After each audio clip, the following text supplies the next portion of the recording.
Dunia terlalu sibuk membicarakan jembatan Sungai Kwai. Hollywood terlalu sibuk memuja heroisme di jalur kereta api Burma. Buku-buku sejarah dunia mencatat tragedi di sana dengan tinta tebal, seolah-olah itu adalah satu-satunya monumen kekejaman kerja paksa Jepang di Asia Tenggara. Tapi mereka lupa, atau mungkin mereka sengaja tidak melihat ke arah selatan. Terkubur di balik rapatnya hutan hujan tropis Sumatera, tersembunyi di antara rawa-rawa yang beruap dan bukit-bukit cadas yang tak kenal ampun, terbentang sebuah garis kematian yang jauh lebih sunyi. Sebuah jalur sepanjang 220 km yang menghubungkan Muaro di Sumatera Barat hingga ke Pekanbaru di Riau. Mereka bilang, di Burma, satu bantalan rel mewakili satu nyawa yang hilang. Tapi di sini, di Pekanbaru, kematian itu harganya jauh lebih murah. Ini bukan sekadar kisah tentang perang atau strategi militer. Ini adalah kisah tentang bagaimana 100.000 manusia, saudara-saudara kita sendiri, dihilangkan secara perlahan di dalam neraka hijau. Tulang belulang mereka tidak dimakamkan, melainkan dipadatkan menjadi pondasi bagi ambisi kekaisaran yang sedang sekarat.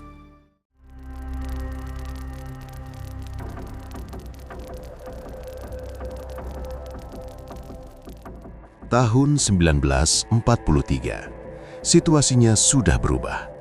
Angin perang tidak lagi berhembus ke arah Jepang. Di lautan, kapal-kapal selam sekutu mengintai seperti hiu lapar. Selat Malaka menjadi kuburan massal bagi kapal kargo Jepang yang mencoba mengangkut logistik. Jepang terdesak. Mereka butuh jalan tikus. Mereka butuh cara untuk memindahkan batu bara dari perut bumi sawah lunto ke pantai timur Sumatera tanpa harus melewati lautan yang mematikan. Ide gila itu pun muncul, membelah hutan perawan Sumatera. Para insinyur Belanda sebelum perang sudah pernah mensurvei jalur ini dan kesimpulan mereka hanya satu, mustahil. Alam di sana terlalu ganas. Tapi bagi tentara ke-25 Kekaisaran Jepang, kata mustahil tidak berlaku ketika kau memiliki sumber daya manusia yang dianggap tak berharga dan bisa diperbaharui. Janji manis dan penipuan. Mulailah operasi penipuan terbesar di tanah Jawa. Propaganda ditebar lewat corong-corong pengeras suara di desa-desa. Jadilah prajurit ekonomi, kata mereka. Bantu Asia Timur Raya dan kau akan melihat dunia. Para pemuda desa yang lugu dan terhimpit kelaparan akibat perang mendaftar dengan mata berbinar. Mereka membayangkan gaji, makanan layak, dan kehormatan. Mereka tidak tahu bahwa mereka sedang menandatangani kontrak kematian mereka sendiri. Mereka disebut Romusa. Dan bukan hanya mereka, ribuan tawanan perang, Belanda, Inggris, Australia, Amerika, diseret dari kam-kam penahanan untuk misi bunuh diri ini. Tapi sebelum rel pertama sempat dipasang, kematian sudah memanen ribuan nyawa dalam satu tarikan nafas.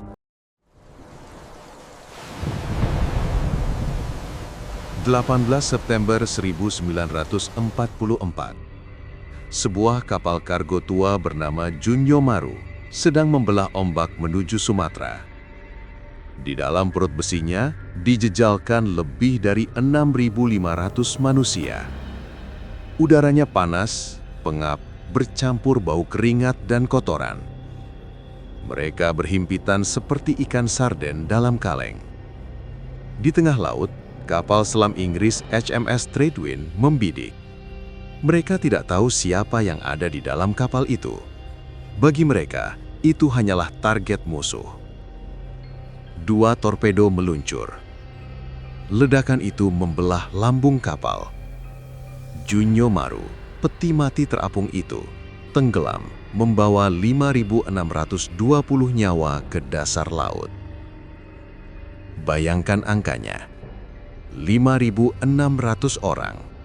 Itu adalah salah satu bencana maritim terburuk dalam sejarah manusia. Jauh lebih mematikan daripada Titanic. Dan korbannya adalah Romusha kita. Tapi bagi Jepang, ini hanyalah gangguan logistik kecil. Mereka yang selamat dipungut dari laut, dipukuli dan tetap dikirim ke neraka yang sesungguhnya. Hutan Riau.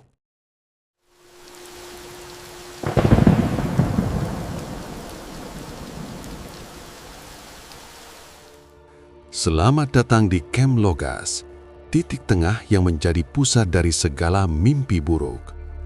Disinilah neraka hijau menampakkan wajah aslinya. Tugas mereka sederhana tapi mematikan. Menebas hutan, meratakan bukit, dan memasang bantalan rel hanya dengan cangkul dan tangan telanjang. Kelaparan di kem-kem seperti Logas mengubah manusia menjadi sesuatu yang lain. Ransum harian hanya segenggam nasi berjamur dan ubi. Di tengah keputusasaan itu, insting purba mengambil alih. Mereka memakan apa saja yang bergerak, tikus, ular, bahkan kulit pohon. Dan desas-desus mengerikan itu nyata. Kanibalisme terjadi. Bukan karena kekejaman, tapi karena kegilaan akibat lapar yang tak tertahankan.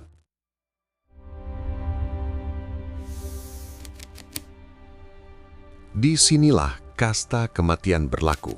Salah satu saksi mata yang mencatat kekejian ini adalah George Duffy. Dia adalah seorang marinir Amerika, salah satu tawanan perang yang selamat. Dalam catatannya yang diam-diam ia tulis, Duffy menggambarkan sebuah realitas yang membuat bulu kuduk berdiri. Ia berkata, "Kami, para tawanan perang kulit putih, masih punya sedikit nilai tawar. Kami punya daftar nama. Kalau kami mati, dunia mungkin bertanya, tapi Romusha, mereka tidak punya nama. Mereka hanya angka." Duffy menyaksikan bagaimana Romusha diperlakukan lebih rendah dari binatang ternak. Ketika seorang Romusha jatuh sakit karena malaria, disentri, atau beri-beri, mereka tidak diberi obat. Mereka dianggap peralatan yang rusak. Tidak ada jatah makanan tambahan, tidak ada istirahat. Duffy melihat mayat-mayat Romusha yang meninggal di pinggir rel seringkali tidak dikubur dengan layak. Terkadang, tubuh mereka yang kurus kering hanya ditimbun sedikit tanah di tanggul rel atau bahkan dijadikan ganjalan bantalan kayu jika tanahnya terlalu lunak. Pondasi rel itu secara harfiah adalah daging dan tulang manusia.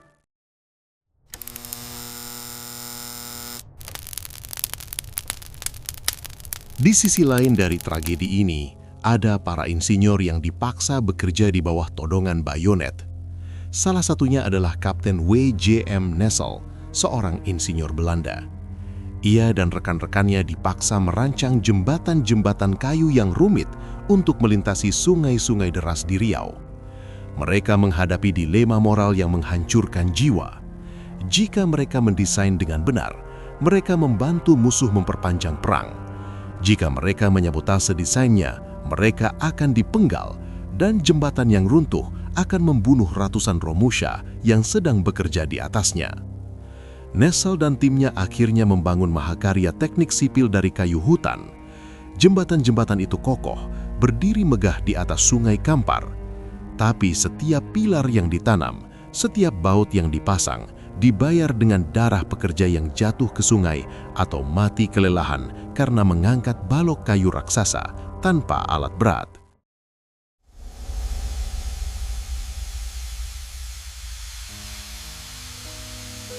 "15 bulan, waktu yang dibutuhkan untuk menyelesaikan jalur ambisius ini. Dan tibalah hari itu, 15 Agustus 1945. Paku emas terakhir ditancapkan di Pekanbaru. Jalur Muaro Pekanbaru akhirnya tersambung. Sebuah prestasi konstruksi yang dibangun di atas penderitaan 100.000 nyawa. Namun, semesta punya cara sendiri untuk menunjukkan ironinya. Tepat di hari rel itu selesai, di hari yang sama, Kaisar Hirohito mengumumkan menyerah kalah kepada sekutu. Bom atom telah jatuh di Hiroshima dan Nagasaki. Perang selesai. Proyek yang memakan puluhan ribu nyawa ini menjadi sia-sia dalam sekejap. Jalur ini hampir tidak pernah digunakan untuk tujuan aslinya mengangkut batu bara perang. Lokomotif uap pertama yang melintas di rel yang baru jadi itu bukanlah membawa logistik kemenangan Jepang. Kereta itu justru mengangkut para tawanan perang yang tinggal kulit pembalut tulang, keluar dari hutan, kembali menuju kebebasan.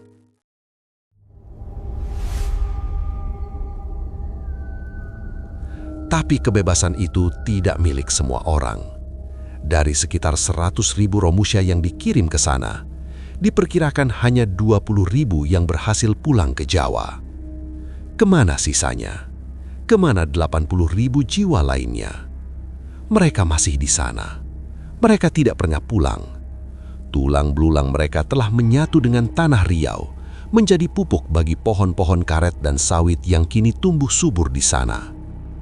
Rel kereta api Pekanbaru kini sudah mati. Besi-besinya dijarah di masa pergolakan. Bantalannya lapuk dimakan rayap dan waktu.